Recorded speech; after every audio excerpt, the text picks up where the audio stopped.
Dear viewers, today we are going to talk about coronavirus and COVID-19. In recent times, it's a very trending issue and the most deadly pandemic all over the world. So we need to understand all the information regarding it so that we can prevent ourselves from this deadly disease. First of all, we are going to understand what actually this coronavirus is. The coronavirus actually is a group of viruses that cause respiratory symptoms, यानी कि जो हमारी body है उसका जो respiratory system है उससे related जो भी सिम्टम्स होते हैं, मतलब काफिंग है या और कुछ है, हमारे रेस्पिरेटरी ट्रैक्ट से जो इन्वॉल्व होते हैं कुछ सिम्टम्स, तो उन वायरसेस का इम्पैक्ट इन रेस्पिरेटरी सिस्टम पे होता है। तो ये कोरोना वायरस कोई आज की टर्म नहीं है कि आज हम सुन रहे हैं चारों तरफ यही न्यूज़ कि कोरोना वायरस है, कोरोना वायरस। एक्चुअली ये जो कोरोना वायरस है, in the past decades, 1 or 2 decades, we have seen them for outbreak of some other diseases as well. Like, I will quote 2 examples of such diseases, that is MERS and SARS. What is this MERS and SARS? Here I can show you that actually एक disease है जो कि 2012 में 2012 में Saudi Arabia में originate हुई। तो उस डिजीज को स्प्रेड करने में भी कोरोना वायरस रेस्पॉन्सिबल थे, और उसको हम यहाँ पे आप देख सकते हैं, that is MERS, that is middle east respiratory syndrome. तो यहाँ पे आप देख सकते हो ये जो मेर्स है, यहाँ पे ये भी एक किस्म की जो डिजीज है, आउटब्रेक जो फैला था सऊदी अरेबिया में 2012 में, तो ये भी कोरोना वायरस की वजह से था। और ये ऑरिजिनेट कहाँ से हुआ? तो इट ऑरिजिनेटेड फ्रॉम कैमल्स। जो कैमल्स होते हैं, ऊंट जो है, उनसे ये बीमारी ट्रांसमिट हुई ह्यूमंस को। तो ऐसा नहीं है कि कोरोना वायरस जो है जो हम आज देख रहे हैं, हालांकि ये अलग तरीके की डिजीज है, लेकिन ग्रुप ऑफ वायरसेस में ये वायरस भी वैसा ही है। और एक और डिजीज है जिसको बोलते हैं SARS, SARS। What is this SARS? This is severe acute respiratory syndrome. In both these cases you will see that respiratory system या respiratory, these are respiratory syndrome, so they involve respiratory tract. तो severe acute respiratory syndrome है जो कि China में 2003 में ये outbreak spread हुआ इन viruses की वजह से, कोरोना वायरस की वजह से। और चाइना में ये वायरस या ये जो डिजीज है ये स्प्रेड हुई 2003 में from A group of cats, जो उस टाइम की वहाँ कुछ कैट्स थी, बिल्लियाँ, तो उनसे ये ऑरिजिनेट हुई। तो अब हम आते हैं प्रेजेंटली जो आज के मॉडर्न टाइम में जिस डिजीज से ऑलमोस्ट पूरा जो वर्ल्ड है वो इस वक्त जूझ रहा है, वो है, उसको हम, उस डिजीज को हम नाम देते हैं आजकल COVID-19, that is corona virus disease 2019। और ये कोविड-19 जो है, अगर हम इसकी हिस्ट्री में भी जाएं कि कहाँ से स्टार्ट हुआ, तो वो सब आप जानते हैं। You all know that it originated from Wuhan, China. China में एक लोकेशन है वुहान, वहाँ का जो मार्केट है, उस मार्केट से कहा जाता है कि ये जो डिजीज है स्प्रेड होना शुरू हुई। तो वहाँ का जो सी फूड है, जो वहाँ के लोग ज़्यादातर खाते हैं, कुछ एनिमल्स हैं, एनिमल्स का वो मीट खाते हैं जो कि आम तौर पर नहीं खाया जाता। तो हालांकि कहा गया कि ये जो बैट्स थे या डॉग्स या मुख्तलिफ किस्म के जो एनिमल्स हैं, उन्होंने उनका जो मीट है वो कंज्यूम किया, वो खाया, और तब जाके ये डिजीज स्प्रेड हुई। लेकिन इसमें एक और एनिमल भी इन्वॉल्व है। कहा जाता है कि एक एनिमल है जिसको हम बोलते हैं pangolin. Pangolin, that is the anteater. तो वो भी इसके लिए रेस्पॉन्सिबल ठहराया जा रहा है कि उसके बॉडी में से ये इज़हार हुआ है वायरस। अब अगर हम इस डिजीज की बात करें कि ये जो कोरोना वायरस है, इसका ये नाम कहाँ से पड़ा, where does this corona virus term came from? The term coronavirus has been derived from a Latin word, that is corona. Corona means crown। जो क्राउन होता है, जो ताज होता है, तो उसका मीनिंग ये निकलता है। क्यों? देखिए, हम यहाँ पे आपको दिखाते हैं। यहाँ पे हम एक इस वायरस का जो स्ट्रक्चर है वो हम अगर आपको दिखाएं यहाँ से, मतलब स्ट्रक्चरली इसका ऐसा स्ट्रक्चर कहा जाता है कि ऐसा होता है ये।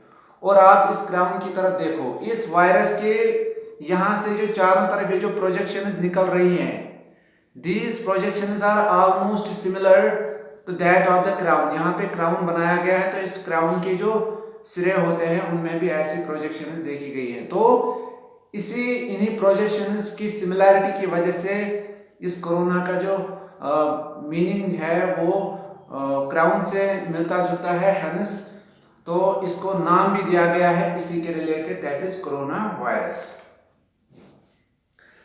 Now if we see how deadly this coronavirus is, ये कोरोना वायरस जो है कितना डेडली है, तो घबराने की ज़रूरत नहीं है। हालांकि इसने इस टाइम पूरे वर्ल्ड के जो मेजर ज़्यादातर कंट्रीज़ है, लगभग सारी दुनिया को इस टाइम अपने लपेट में ले लिया है, लेकिन हमें घबराना बिल्कुल नहीं है, हमें पैनिक नहीं करना है, क्योंकि प्रिवेंटिव मेजर्स को फॉलो करने से हम इस डिजीज़ को बड़े आसानी से हरा सकते हैं और चेन को ब्रेक करके हम इस डिजीज़ से बहुत जल्द इंशाल्लाह छुटकारा हासिल कर सकते हैं। तो ये कितना डेडली है, कुछ डेटा मैं आपको देता हूं तो उससे आपको एक आइडिया हो जाएगा कि ये कितना डेडली है। देखा गया है कि जो इस डिजीज से जो मरने वाले जो इंसान हैं वो अभी देखे गए हैं ज़्यादा नहीं है, बल्कि जितनों को इसका जो इन्फेक्शन लगा है या इन्फेक्शन हुआ है, देखा गया है कि फरवरी 17, 2020 में एक रिसर्च के थ्रू हमारे पास ये डेटा पहुंचा है। तो उससे according to that research only 2% of the confirmed cases it is proven to be fatal। तो सिर्फ 2% जो लोग हैं वो इस डिजीज से मर सकते हैं, एंड 80% जो कन्फर्म्ड केसेस हैं इस डिजीज से, तो वो रिकवर कर सकते हैं। तो यहाँ से एक उम्मीद हमें नज़र आ रही है कि नहीं, इसे घबराना बिल्कुल नहीं है, बल्कि तो 80% केसेस में रिकवरी पॉसिबल है। हालांकि ज्यादातर ये अटैक अगर या कन्फर्म केस अगर आ जाए जो चिल्ड्रन हैं या ओल्ड एज या ओल्डर पर्सन जो हैं, बुजुर्ग वगैरह हैं, तो उनमें ये ज़्यादा तेज़ी से फैल सकता है और उनमें उनके लिए फैटल प्रूव हो सकता है। क्यों? क्योंकि आप खुद जानते हो कि जो चिल्ड्रन हैं, छोटे बच्चे हैं या बूढ़े हैं, उनकी इम्यूनिटी या इम्यून सिस्टम ऑलरेडी थोड़ा वीक होता है as compare to the young people. So वहाँ पे ये ज़्यादा ड्रेडफुल मानी जा सकती है।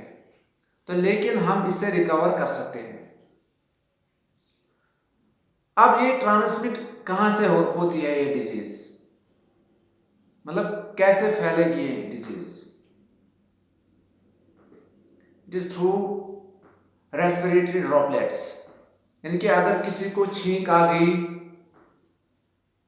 या कफिंग के जरिए जो अंदर से ड्रॉपलेट्स निकलते हैं, वो ड्रॉपलेट्स अगर किसी सरफेस पे पड़ गए और अगर ऑलरेडी अब ये ड्रॉपलेट्स किसी दूसरे या आपने इनको टच किया या किसी दूसरे पर्सन ने इन ड्रॉपलेट्स को टच किया अपने हाथों से और उसके बाद यही हाथ लगाए, चाहे मुंह को या नाक या आंख के ऊपर ऐसे लगा दिए, तो ऑलरेडी अगर वो इंसान इन्फेक्टेड है जिसने ये छींका था, ये खांसा था, तो इस पर्सन में भी ये ट्रांसमिट हो सकते हैं। या अगर हम उस पर्सन के क्लोज कांटेक्ट में रहे जो ऑलरेडी अफेक्टेड है इस डिजीज से, जो ऑलरेडी इन्फेक्टेड है, तो ये डिजीज हमें भी लग सकती है। देखा गया है कि चाइना में जब ये डिजीज एनिमल्स से ह्यूमन्स को ट्रांसफर हुई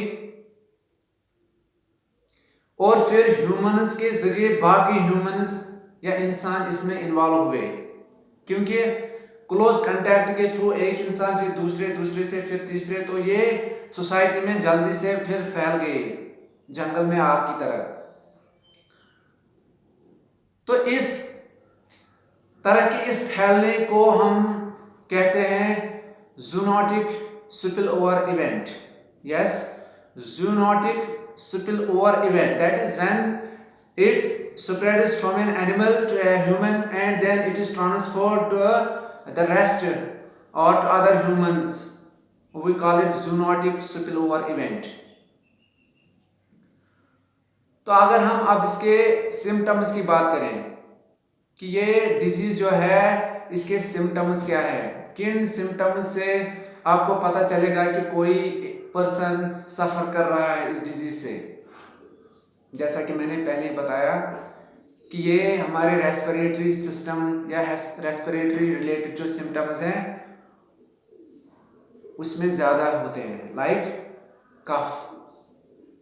हालांकि फीवर भी इसमें एक सिम्टम है, फीवर या high body temperature then normal, coughing, fatigue, थकावट है, शॉर्टनेस ऑफ ब्रेथ, किसी को सांस लेने में थोड़ी दिक्कत आ रही है तो उस टाइम, या किसी को खांसी है या फीवर है तो उस टाइम आपसे गुजारिश यही है कि पैनिक नहीं करना है, बल्कि सीधा किसी हॉस्पिटल या किसी डॉक्टर से कंसल्ट करके आप अपने आप को ट्रीट करवाइए टाइम पे, तो आप भी बच सकते हैं इससे और आपके जो बाकी रिश्तेदार हैं या बाकी घर वाले हैं आप उनको भी सेफ रख सकते हो। तो ये फीवर है, कफ है, हाई टेम्परेचर, बॉडी टेम्परेचर, या निमोनिया भी किसी को हो सकता है इससे। अगर ऐसे सिम्टम्स आपको नज़र आए तो हम कह सकते हैं कि शायद इसमें ये कोविड-19 का कंफर्म्ड केस है। और अगर हम बात करेंगे अब इसके ट्रीटमेंट की या इसके कन्फर्मेशन की, कि आपको कैसे पता चलेगा कि कोई इंसान कोविड पॉजिटिव है, कोविड-19 पॉजिटिव है। तो इसका सिंपल जो मेथड है दैट इज टेस्टिंग। तो टेस्ट करके अगर आपको शक है कि मुझ में कुछ सिम्टम्स नज़र आ रहे हैं या आपके आसपास कोई इंसान है जिसमें आपको ऐसे सिम्टम्स नज़र आए, तो आप उसको भी कहिए कि टेस्ट करवा ले। तो टेस्ट करने से ये आपको ये कंफर्म आप कर सकते हो कि वेदर ही इज पॉजिटिव और negative. And now we are going to share some preventive measures with you, क्योंकि अभी तक इसका कोई ज़्यादा इलाज हमें इस टाइम कोई वैक्सीन आया नहीं है। हालांकि काम चल रहा है उस पर। पूरी दुनिया के जो डॉक्टर्स हैं, रिसर्चर्स हैं, साइंटिस्ट्स हैं, वो लगे हैं इस रिसर्च में कि कहीं ना कहीं से इसका कोई वैक्सीन या कोई हल निकल आए। हालांकि जारी है कोशिश, तो इंशाल्लाह उम्मीद है कि बहुत जल्द कोई अच्छी खबर सुनने को मिलेगी। लेकिन जो प्रिवेंटिव मेजर्स हैं उनको आपको फॉलो करना है। वो प्रिवेंटिव मेजर्स क्या है? That is hand washing with soap और अल्कोहल बेस्ड सैनिटाइजर। तो अपने हाथों को फ्रीक्वेंटली आपको क्या करना है? हाथ धोने हैं साबुन से या अल्कोहल बेस्ड सैनिटाइजर से फॉर एटलीस्ट 20 सेकेंड्स। और ऐसा ही करना है दिन में 2-4 बार। ऐसे अगर आप वुज़ू करते हैं दिन में 5 बार, तो ऑलरेडी हम ये जो प्रिवेंटिव मेजर है ये ऑलरेडी हम फॉलो कर रहे हैं। इसी तरह का है कि avoid travelling to high risk areas, यानी कि अगर आपको लग रहा है कि कोई एरिया ऐसा है जिसको हम रेड जोन बोलते हैं कि यहाँ पे ज़्यादा इफेक्ट हुआ है इस डिजीज़ का, तो उस जोन को आप अवॉइड करो, वहाँ ट्रैवल करना आप अवॉइड कर दो। और इस टाइम किसी भी फॉरेन कंट्री या किसी दूसरी कंट्री में जो ट्रैवल है उसको आप अभी पोस्टपोन ही कर दो। हालांकि अगर आप कितनी ही मजबूरी क्यों ना हो, लेकिन इस टाइम सही आपके लिए यही है कि आप घर बैठे वो जो ट्रैवल है उसको पोस्टपोन कीजिए। तो इसी तरह के बहुत सारे हैं, जैसे कि अपना जो हॉस्पिटल आपका होगा या हॉस्पिटल या जो डॉक्टर्स हैं उनका जो प्रोटोकॉल होगा उसको आप फॉलो कीजिए कि वो क्या बोल रहे हैं आपको, किस तरह से आपको इस टाइम अपनी बॉडी का, अपनी सेहत का ख्याल रखना है। तो follow preventive measures and hospital protocols. Stay home stay safe, that is last but not the least, stay home stay safe. तो घबराना बिल्कुल नहीं है, पैनिक बिल्कुल नहीं होना है। तो अपने जो आसपास के लोग हैं उनको भी समझाइएगा कि ज़्यादा घर से जो गैर ज़रूरी निकलने की ज़रूरत नहीं है। हालांकि कोई सामान खरीदना हो उस टाइम आप 5-10 मिनट के लिए दुकान पर जा सकते हैं, लेकिन वहाँ भी सोशल डिस्टेंसिंग जो है मेंटेन कर सकते हैं आप। और ये भी एक तरीके का एक प्रिवेंटिव मेजर है इसका, सोशल डिस्टेंसिंग, यानी कि कम से कम 1-2 मीटर की दूरी आप आपस में बनाए रखें। तो उससे होगा क्या, उससे आप इस चेन को ब्रेक कर सकते हो, जो वायरस की जो चेन है ये ब्रेक कर सकते हो। और एक बार ये चेन ब्रेक हो गई तो आप समझ लेना कि बहुत जल्द इस बीमारी से हम छुटकारा हासिल कर लेंगे। ठीक है, ओके, थैंक यू।